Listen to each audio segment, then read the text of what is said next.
Señores, sean todos bienvenidos a el tercer capítulo de Programming Motherfucker. La verdad es difícil poder comenzar el programa sin referirse al tema más contingente que es la invasión de Rusia a Ucrania. Em, Mi hijo, mi hija me preguntaban a mí qué era lo que pasaba con la guerra, que en el fondo quién eran los malos, quién eran los buenos. La verdad es que no pude contestarle así de forma tan fácil, porque en realidad no es fácil. Las guerras son complicadas. Eso fue lo que le contesté yo en realidad. Las guerras son complicadas. La verdad es que yo no sé mucho desde el punto de vista geopolítico y es difícil hablar de ello. Mi opinión en general es que si esto era evitable, pero era evitable hace muchos años atrás. Hoy día está en una situación que es muy compleja y que era muy difícil de evitar. Pero bueno, como les comenté, yo tampoco sé mucho de geopolítica y la verdad es que mi opinión puede que tampoco sea tan válida. Pero al menos podemos comentar algunas cositas. Como por ejemplo, cómo se ha llevado a cabo este tema de la ciberguerra, sobre todo en estos casos cuando son guerras reales, guerras físicas. Ahora la ciberguerra siempre es una guerra latente que siempre está y que muchas veces ni siquiera nos damos cuenta. Mucha gente cree que las ciberguerras son como grupos de hackers, ¿no? Ahí como aparecen en las películas que están atacando servidores por un lado y por otro y que esa es una ciberguerra. En realidad la ciberguerra se da en distintos flancos y a veces está mucho más latente y está mucho más expuesta de lo que uno piensa. Por ejemplo, uno de los primeros flancos de la ciberguerra son las redes sociales. Y algunos de ustedes dirán por qué las redes sociales podrían influir tanto en la política o la geopolítica. En realidad sí, influyen bastante. Yo sé que otros igual lo tienen clarísimo, pero con Trump es un ejemplo muy práctico para este tema. Él llegó a ser presidente gracias a las redes sociales. O sea, las encuestas previo a la elección contra Hillary Clinton eran claras en favor a Hillary Clinton. Y él logró desviar todo lo que era la encuesta y todo eso con las redes sociales y bombardeando las redes sociales. Y quizás no es que haya logrado convencer a tanta gente, pero ese ligero porcentaje de personas que cambiaron su opinión desde un lado hacia otro le sirvió a él para llegar a ser presidente. Y tenemos que tener en cuenta que las elecciones en Estados Unidos son muy reñidas, o sea, se definen por un porcentaje bastante bajo de personas. Ahora ya, eso es una elección y no una guerra. Pero en la guerra, por ejemplo, antes de un líder político hacer una guerra, necesita convencer a la gente de que esa guerra tiene un propósito que le hace un bien a la nación. Muchas veces los políticos mienten y la forma más fácil de mentir es a través de las redes sociales. O sea, antes algo que se hacía con los medios de comunicación, pero los medios de comunicación ya no son tan relevantes como lo eran antes. O sea, siguen siendo relevantes, me refiero a los medios de comunicación tradicionales, siguen siendo relevantes, pero no tanto como lo eran antes, y hoy día las redes sociales juegan un papel muy fuerte en eso. ¿Cuál es la gracia de las redes sociales? Que en las redes sociales se puede mentir con mayor facilidad y mintiendo se logra convencer a la gente de forma mucho más fácil. Bueno, entonces volviendo a lo de Rusia, es que a la gente, a la población rusa y en realidad a la población en general, todo al mundo y todo eso, se les es informado a través de las redes sociales de una realidad que es la que le conviene, por ejemplo, a las mayores potencias. Y hay una cuestión muy muy importante en todo esto, es que bombardear las redes sociales de información es barato. Entonces ustedes me dirán, ¿hay que confiar en las redes sociales? Sí y no. O sea, obviamente toda la información que aparece en las redes sociales no es de fiar, pero sí es una buena fuente de información, al menos para recibir los tópicos. Hay cosas que, por ejemplo, los gobiernos no van a querer informar que sí van a aparecer en las redes sociales. Y eso es absolutamente positivo. Lo negativo es que también van a aparecer muchas, pero muchas noticias falsas o bien sesgadas. No falsas completamente, pero bien muy, muy sesgadas, con obviamente información que algún grupo en particular va a querer escuchar. Bueno, es increíble el nivel de importancia que han llegado a tener las redes sociales en la política. Es por eso que nosotros tenemos que tener, yo creo que tenemos el deber de también opinar en las redes sociales, pero no solo opinar, sino que opinar de forma muy, muy informada para poder valga la redundancia, informar a aquellos que no están bien informados. Muchachos, las redes sociales son tan importantes que, por ejemplo, Rusia tiene su propia red social que es VK, y China tiene otra red social, no recuerdo hoy día el nombre, pero ellos tienen sus redes sociales aparte. Precisamente por eso, porque la información que contienen las redes sociales es muy valiosa. En general, a veces yo digo, ¿por qué a nosotros no nos preocupa tanto que toda nuestra información esté en Facebook? Y yo creo que tiene que ver con algo cultural.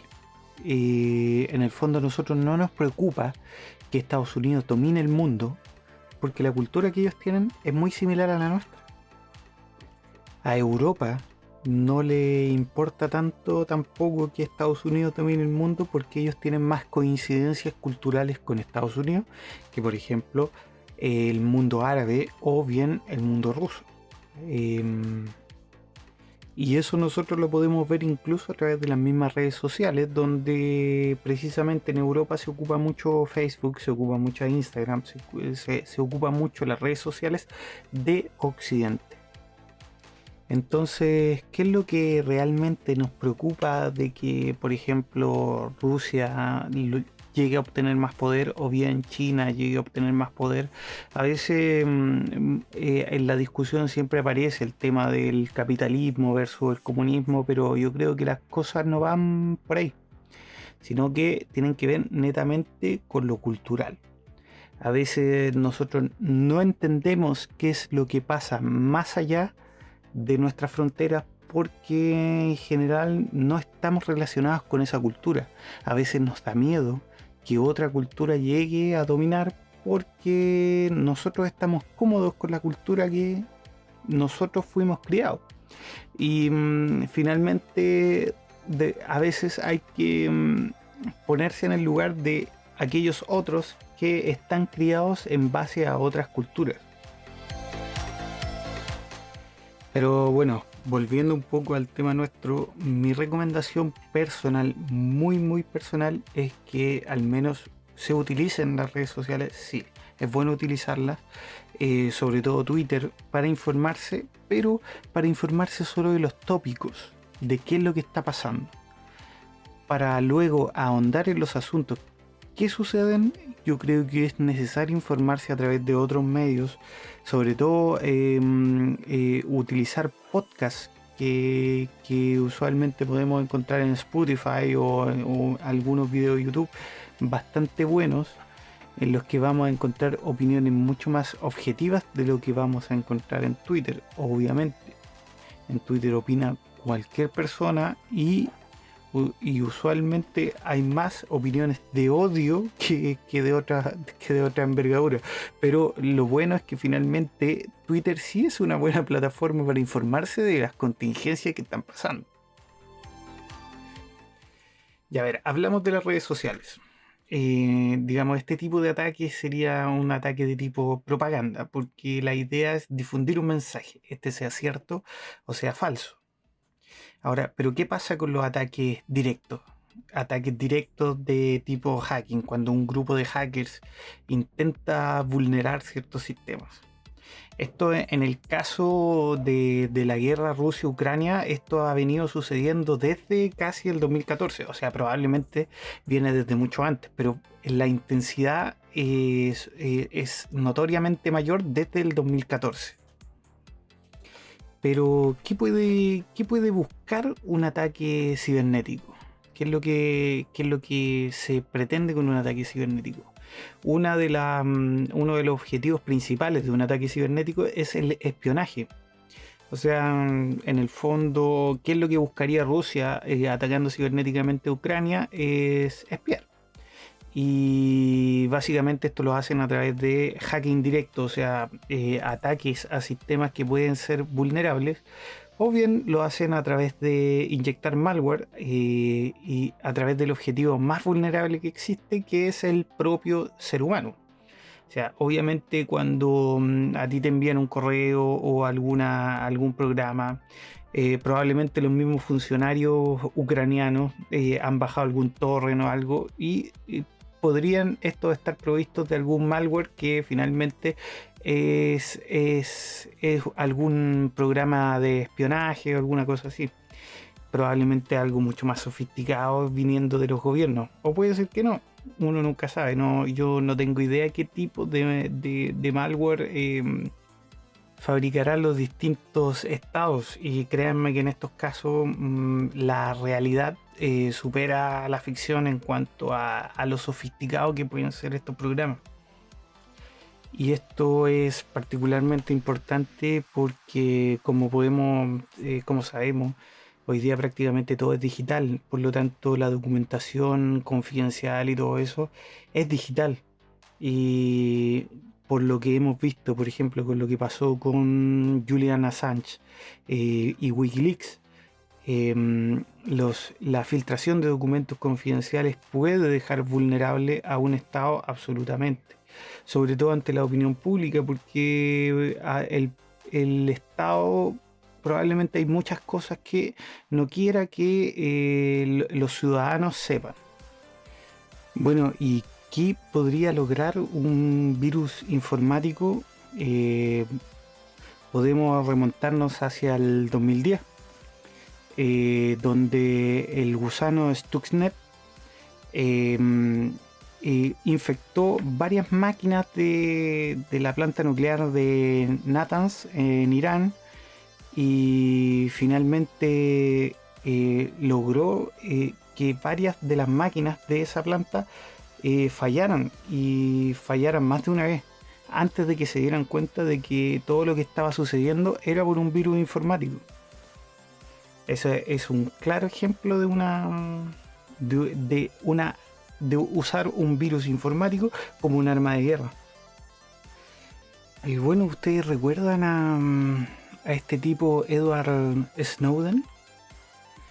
Bueno, él trabajaba para la Agencia Nacional de Seguridad estadounidense y reveló la existencia del proyecto PRISM, PRISM, que en el fondo era un sistema de vigilancia, un sistema de vigilancia operado por la agencia de inteligencia estadounidense, y en el fondo ellos utilizan diversas fuentes de información para mantener una vigilancia casi global.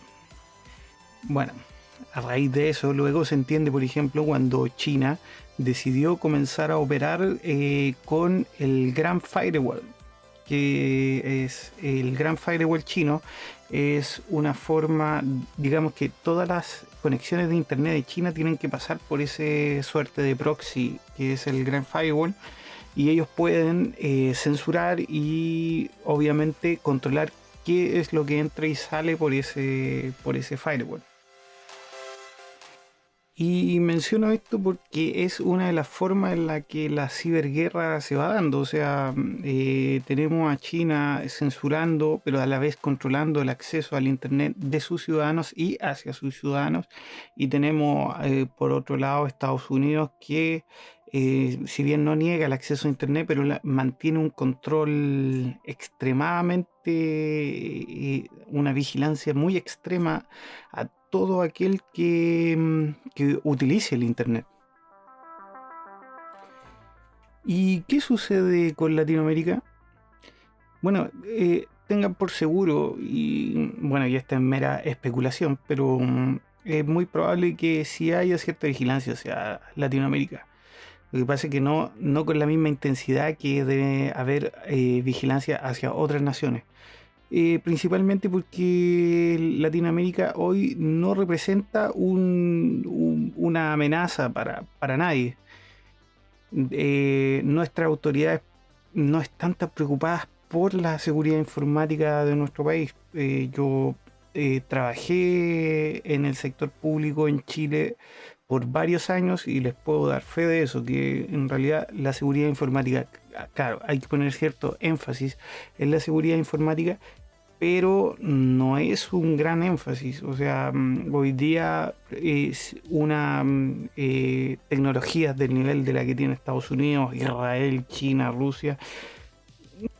No creo que tarden mucho tiempo en poder penetrar los sistemas de un país como el nuestro, Chile. Bueno, y así llegamos al final de este tercer episodio de Programming Motherfucker.